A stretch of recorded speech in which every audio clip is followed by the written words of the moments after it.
하나님의 말씀은 사도행전 21장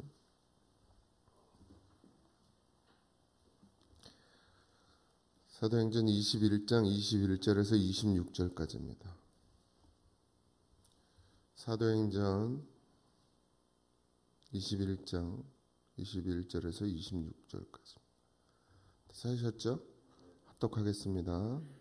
내가 이방에 있는 모든 유대인을 가르치되 모세를 배반하고 아들에게 할례를 행하지 말고 또 관습을 지키지 말라 한단 함을 그들이 들었도다. 그러면 어찌할꼬? 그들이 필연 그대가 온 것을 들으리니 우리가 말하는 이대로 하라.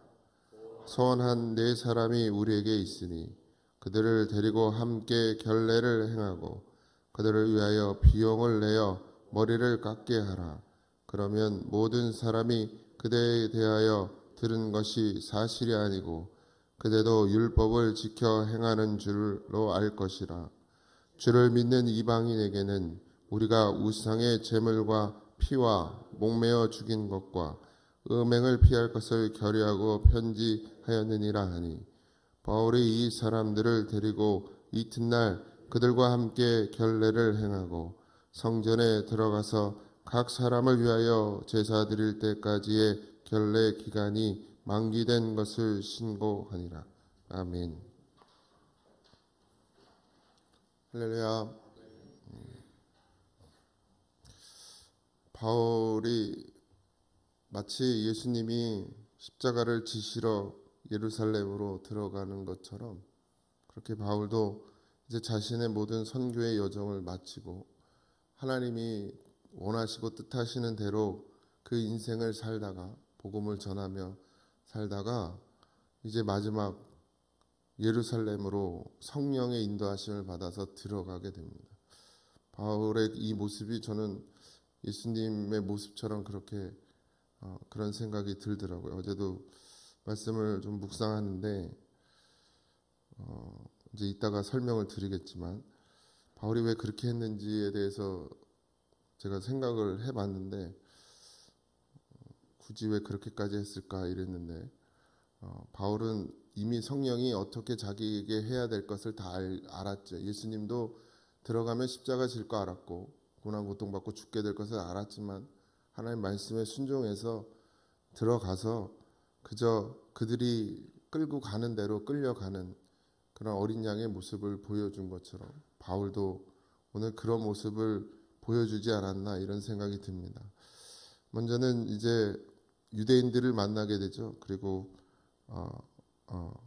이제 야고보를 그리고 장로들을 앞에 서게 되고 이제 그 장로들과 야고보가 이야기하는 소리를 듣는데 이제 유대인들을 복음을 전하면서 이제 유대인들을 만나게 됐잖아요. 곳곳에서 회당에서 복음을 전하면서 유대인들을 만나서 그들에게 이제 모세를 배반하라는 얘기할 적은 없는데 참 말이라는 게요. 꼭 자기 중심적으로 자기 생각으로 얘기를 한다면 요셉이 바울이 모세를 배반하라 그런 적은 없어요. 율법으로는 구원을 받을 수 없다고 말했고 오직 믿음으로만 구원을 받는다고 얘기했는데 이 유대인들은 모세를 죽이고자 해서 예수님도 자기가 유대인의 왕이라고 한 적도 없고 자기가 유대인의 왕이 될 거라고 얘기한 적도 없죠. 근데 그들이 그렇게 모함을 하게 되죠. 교회에서도 없는 말 만들어내지 마십시오. 네? 자기 생각으로. 목회자가 강단상에서 얘기하면 그냥 그대로 받으면 되는데 그걸 머릿속에서 빙빙빙빙 돌려가지고 자기 생각으로 해석을 해요. 그래놓고 목사님이 이럴 것이다 저럴 것이다 내 속에 들어와 보셨어요? 내 머릿속에 들어와 보셨어요? 근데 인간은 꼭 그런단 말이에요. 아니 목사가 강대상에서 하나님 말씀 받아서 하나님의 뜻을 받아서 전하면 그냥 그대로 받으시면 되는데 꼭 그걸 다르게 말해요. 다르게 자기 생각으로 말을 해요. 목사님이 이래서 이렇게 얘기했을 거예요. 저래서 저렇게 얘기했을 거예요. 아니면 나한테 와서 물어보기나 하든가 그 무슨 뜻으로 얘기한 거냐고 물어보든가 차라리. 그럼 내가 친절하게 대답해 주죠. 친절하게. 그런 성도가 감사해 차라리. 뒤에 가서 얘기하지 말고 차라리 나한테 와서 전화해가지고 따지란 말이에요. 목사님 이거 나한테 그런 거죠? 이렇게 설교 시간에도 꼭 가가지고 저 어디 가가지고 모여가지고는 목사님이 나 들으라고 한 소리라고. 아니 설교하면서 다 들으라고 하지 누구 그 사람만 들으라고 해요? 난 설교하면서 나도 들어요, 나도.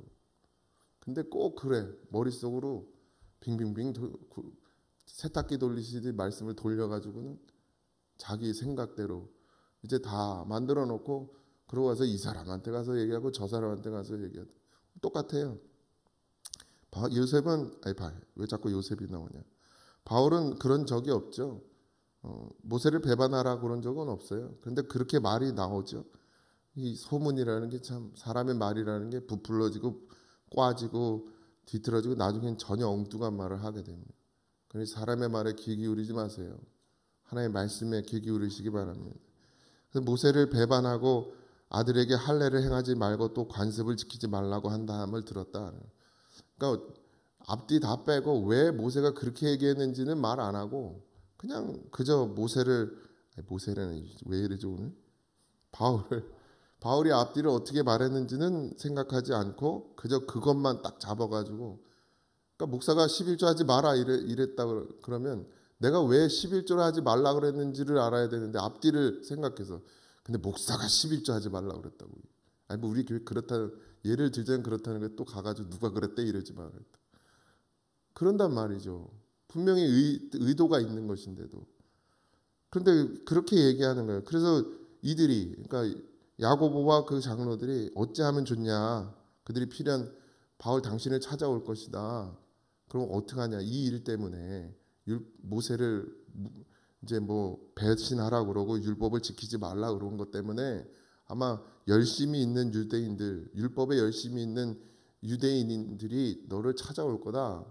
어떻게 하면 좋겠냐? 그래서 우리가 말하는데 그래놓고서 이제 자기들의 생각을 이야기하는 거죠. 자기들이 방법이 있다는 거예요. 뭐라고 그러냐면 이대로 하라. 서원한 네 사람이 우리에게 있으니 이 서원이란 말은 구별되다라는 말이거든요. 나실이라는 뜻이에요. 그러니까 이게 뭔 얘기냐면 내가 이제 예를 들어서 믿음이 그러니까 하나님께 더 나아가고 싶어 간절한 마음이 있어요. 그러면 머리도 깎지 않고 술도 먹지 않고 포도도 먹지 않고 포도도 이 쾌락의 상징이에요. 그 당시에는. 그래서 그런 걸 멀리하고 머리를 깎지 않는다는 건 하나님께 순종한다는 의미를 갖고 있습니다. 누구예요? 그 힘센 사람. 삼손이 머리 안 깎대. 나실인처럼 사는 거예요. 그 시체를 만지지 않죠. 죄의 값은 사망이기 때문에 그 시체를 만지지. 뭐 이런 삶을 내가 정하는 거예요. 3개월을 살겠다. 6개월을 살겠다. 그렇게 그 시대에 그런 게 있었어요. 그래서 이제 그런 사람이 지금 우리에게 4명인데 이 율법에는 그런 사람들을 데려다가 이제 결례 그러니까 정결 예식을 하고 나서 그 기간이 끝날 때 그리고 이제 다시 원래대로 머리를 깎고 이제 원래 삶으로 돌아가기 위해서 다시 원래 모습을 찾는 그런 과정이 있는데 그걸 결례라고 그래요. 그래서 정결 예식을 하는데 그걸 도와주라는 거예요. 그 비용을 내라는 거죠. 그러면 그걸 보고 이 4사람의 그 나실인 그러니까 서원한 자들을 데리고 가서 이제 성전에 들어가서 이제 그 일을 행하라. 그러면 아마 그들이 그걸 보고 바울 너를 율법을 아직도 버리지 않았구나 이렇게 생각할 것이니 그렇게 해라는 거예요. 그리고 이제 그 편지했던 내용 안디옥 교회에 문제가 생겼었죠. 율법에 대한 문제들이. 그래서 그걸 어떻게 하면 좋을까? 할례를 받냐 맞지 않느냐부터 시작해서 우상의 제물 피를 그리고 목매어 죽인 것 먹지 않는 이런 문제들 우리가 편지했다. 이제 그래서 정리를 했으니 너만 살짝 협력하면 돼 이랬단 말이에요. 근데 바울이 이 사람들을 데리고 보통 바울 같으면 웃기지 마라. 나는 성령의 인도하심 받아 왔고 난 복음을 전하다 죽을 거다 이렇게 말해야 될 것 같은데 바울이 이 사람들을 데리고 이튿날 그들과 함께 결례를 행하고 성전에 들어가서 각 사람 위에 제사 드릴 때까지 결례 기간이 만기된 것을 신고하더라. 이 신고가 이제 돈을 냈다는 얘기. 바울이 그렇게 하는 거예요. 그래서 제가 어제 막 찾아봤어요. 도대체 바울이 왜 그랬는지. 그랬더니 이렇게 썼대. 잠깐 실수. 바울도 인간의 생각으로 그렇게 협력했을 거다 이렇게 써놓은 거예요. 근데 이건 아닌 것 같은 거야. 뭐 여기저기 뒤져봐도 내용이 없어요. 그래서 결론을 못 내리고 그냥 잤는데 오늘 새벽에 하나님이 화장실 가는데 예수님의 마음으로 바울이 잡힐 걸 알았거든요. 이미. 그리고 이것이 이제 잡히는 과정 가운데 나를 인도하는 것이었어요. 그래서 그가 성전에 들어가는 것, 그 유대인들이 모여 있는 곳으로 가는 것이 피하지 않고 그것에 가는 것이 바울이 잡히는 과정 중에 하나였던 거예요. 예.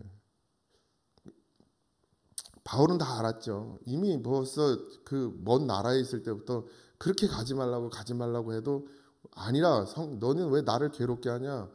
나는 하나님이 가라 했고 이미 정해주신 바대로 성령의 인도하심을 받고 난 예루살렘으로 가는 거다. 이렇게 얘기했던 바울이 왜 거기서 타협했을까라는 생각을 했고 많은 목사님들 그걸 타협이라고 순간 그렇게 놓친 거다 이렇게 해서 바울이 그럴 사람은 아닌데 그럴 것 같으면 진짜 아예 오지도 않았지 뭐하러 왔겠어요.